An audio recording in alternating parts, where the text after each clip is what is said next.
Hello everyone, welcome to Pi and Physics where you get the best of physics and maths. So in this video we'll talk about the Heisenberg uncertainty principle, and this is the second installment to the series of quantum mechanics. So let's dive into the video guys. So video के start में मैं आपको disclaimer देना चाहता हूँ कि Heisenberg uncertainty principle is not valid for classical objects like a moving car or a moving ball.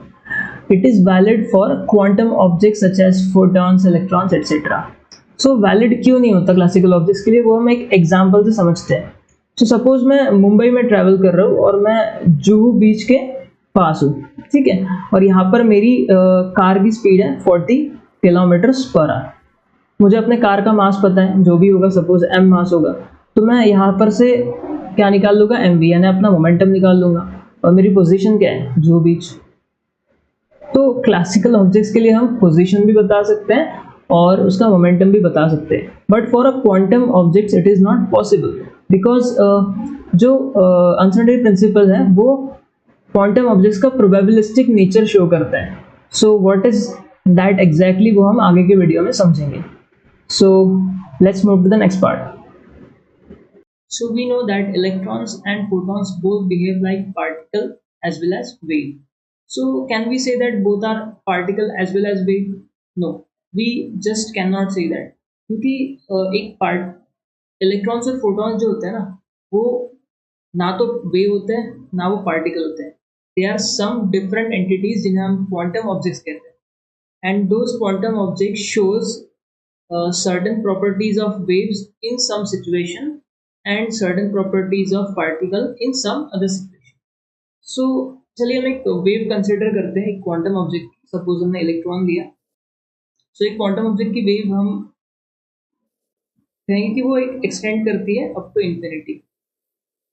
हम ऐसा मान लेंगे इंफिनिटी तक, इसलिए क्योंकि यूनिवर्स में किसी भी पार्टिकल के पाए जाने की प्रोबेबिलिटी हमेशा 1 होती है, ठीक है. तो यहाँ पर इसकी सपोज वेवलेंथ है लैम्बडा, और हमारे पास एक फॉर्मूला है जिससे हम कैलकुलेट कर सकते हैं किसी भी क्वांटम ऑब्जेक्ट की wavelength.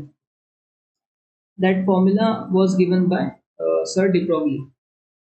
So lambda is equals to h upon p. इसी से हम p को अगर यहाँ ले जाएं और लैम्बडा को नीचे ले आए तो हमें ये फॉर्मूला मिलेगा. तो अगर हमारे लिए लैम्बडा कांस्टेंट है, अगर हम यहाँ पे एक सिंगल वेव यूज कर रहे हैं, है ना, तो लैम्बडा कांस्टेंट रहेगा, यानी हमारा p भी कांस्टेंट रहेगा, क्योंकि h तो वैसे भी एक कांस्टेंट ही है ना, इट्स अ प्लैंक्स कांस्टेंट. तो यहाँ पर में हमारा मोमेंटम क्या हो जाएगा, कांस्टेंट हो जाएगा. तो अगर मोमेंटम कांस्टेंट हो गया तो हमारे पास में एक्यूरेट वैल्यू रहेगी मोमेंटम की. मोमेंटम की रहेगी हमारे पास एक्यूरेट वैल्यू, ठीक है. तो यहाँ पर हमने जो अनसर्टेनिटी थी in the measurement of momentum, उसको हमने कम कर दिया.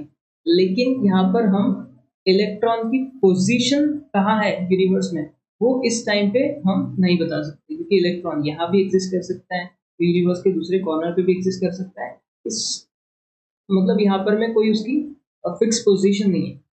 तो हम इलेक्ट्रॉन को, अगर इलेक्ट्रॉन की हमें पोजीशन पता करनी है तो हमें उस इलेक्ट्रॉन को लोकलाइज करना होगा. सो हम उसे नेक्स्ट स्लाइड में देखते हैं. सो सपोज हमने एक इलेक्ट्रॉन की वेव यहाँ पर कंसिडर की है,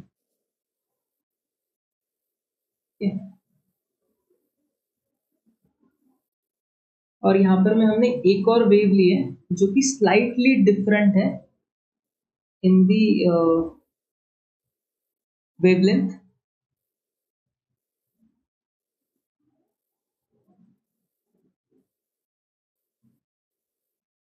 सो आप यहाँ देख सकते हैं कि कुछ जगह पर में क्रेस्ट के साथ में ओवर कोइंसाइड हो रहा है, कुछ जगह पे ट्रफ के साथ में कोइंसाइड हो रहा है ना, यहाँ पर में, और कुछ जगह पर में टोटली क्रेस्ट और ट्रफ के बीच में इंटरेक्शन हो रहा है ना. तो यहाँ पर में जहाँ पे ट्रफ और क्रेस्ट साथ में आते हैं, वहां पर में डिस्ट्रक्टिव इंटरफेरेंस होता है. जहाँ पे क्रेस्ट साथ में आते हैं, ट्रफ साथ में आते हैं, वहां पर में कंस्ट्रक्टिव इंटरफेरेंस होता है. तो हमें कुछ रिजल्टेंट वेव इस तरह की मिलेगी, जहाँ भी कंस्ट्रक्टिव इंटरफेरेंस होगा वहां पे हमें पीक या वैली देखने के लिए मिलेगी. सपोज यहाँ अगर कंस्ट्रक्टिव इंटरफेरेंस होता है तो हमें यहाँ पीक देखने के लिए मिलेगा. यहाँ पर में स्लाइट वेरिएशन, तो हमें यहाँ पे छोटी वैली देखने के लिए मिलेगी. है ना। इस तरह की हमें एक वेव देखने के लिए मिलती है। यहाँ पर मैं जहाँ पर मैं डिस्ट्रक्टिव इंटरफेरेंस होगा वहाँ हमें प्लेन देखने के लिए मिलेगा, कुछ इस तरह से यहाँ पर मैं ड्राइंग अच्छी नहीं है उसके लिए I am really sorry, but आप समझ सकते हैं कि मैं कहना क्या चाह रहा हूँ। सो अगर यहाँ पर हम दो वेव्स को कंसिडर करें, दोनों की वेवलेंथ अलग अलग है। सो हमारी जो अगर वेवलेंथ अलग है तो बाय दिस फॉर्मूला अगर हम यहाँ पे दो अलग अलग वेवलेंथ लेते हैं तो हमारे पास मोमेंटम की भी दो अलग अलग वैल्यूज आ जाएंगी। एक आ जाएगी फॉर लैम्बडा 1, एक आ जाएगी फॉर लैम्बडा 2, है ना। तो यहाँ पर मैं हमारा जो मोमेंटम को कैलकुलेट करने की जो ये थी अनसर्टेनिटी, वो यहाँ पर में कम हो चुकी है। तो हमारी बेसिकली हम यहाँ पे एक्यूरेटली नहीं निकाल पाए। और लेकिन हम यहाँ अगर पोजीशन की बात करें तो अभी हमारे पास probability of finding the electron in these regions, जहाँ पर में पीक्स और वैली एग्जिस्ट करते हैं वहाँ पर में है, जहाँ पर में पीक्स और वैली वैनिश हो चुके हैं वहाँ पर में प्रोबेबिलिटी जो होती है इलेक्ट्रॉन को फाइंड करने की वो जीरो होती है।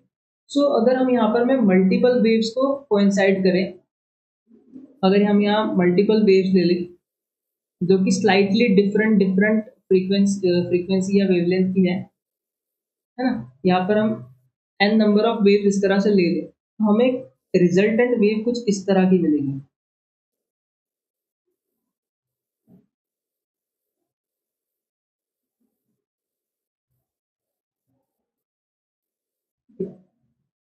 सो यहाँ पर में जो प्रोबेबिलिटी होगी इलेक्ट्रॉन को फाइंड करने की मैक्सिमम होगी, और इसके अलावा कहीं भी प्रोबेबिलिटी जो होगी वो जीरो होगी। सो हम देख सकते हैं कि यहाँ पर जो पोजीशन होगी इलेक्ट्रॉन की वो हाईली लोकलाइज्ड है, तो हम यहाँ पे इजीली फाइंड कर सकते हैं इलेक्ट्रॉन को। सो अगर हम यहाँ पे इनफाइनाइट नंबर ऑफ वेव्स को अगर सुपर इम्पोज करें, है ना, तो यहाँ पर में हमें एक परफेक्ट शेप मिलेगा इस तरह का, ठीक है, जिसे हम कहते हैं वेव पैकेट। ठीक है, जिसे हम क्या कहते हैं, wave packet. So probability of finding the electron in a wave packet is very high. So हमने यहाँ पर में एक्यूरेसी इन द पोजीशन को क्या कर दिया, हमने यहाँ पे इलेक्ट्रॉन की पोजीशन इजीली पता लगा ली, लेकिन यहाँ पर मैं इतने इनफाइनाइट नंबर ऑफ हमने यहाँ पर वेव्स का सुपर इम्पोजिशन किया है, इसलिए हमें यहाँ पे इनफाइनाइट नंबर ऑफ वेवलेंथ मिलेगी, है ना। तो जो for every wavelength there is corresponding momentum, तो हर वेवलेंथ के लिए हमें अलग अलग मोमेंटम मिलेगा। तो हमारी मोमेंटम की जो मोमेंटम में जो अनसर्टेनिटी थी वो बढ़ चुकी है।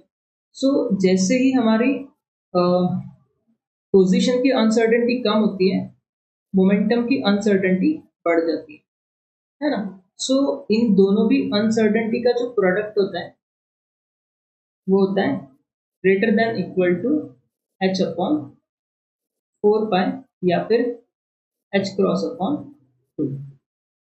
सो यही है हमारा हाइजेनबर्ग अनसर्टेनिटी प्रिंसिपल। सो इसीलिए ये क्वांटम ऑब्जेक्ट्स के लिए वैलिड होता है, क्लासिकल ऑब्जेक्ट्स के लिए वैलिड नहीं होता है।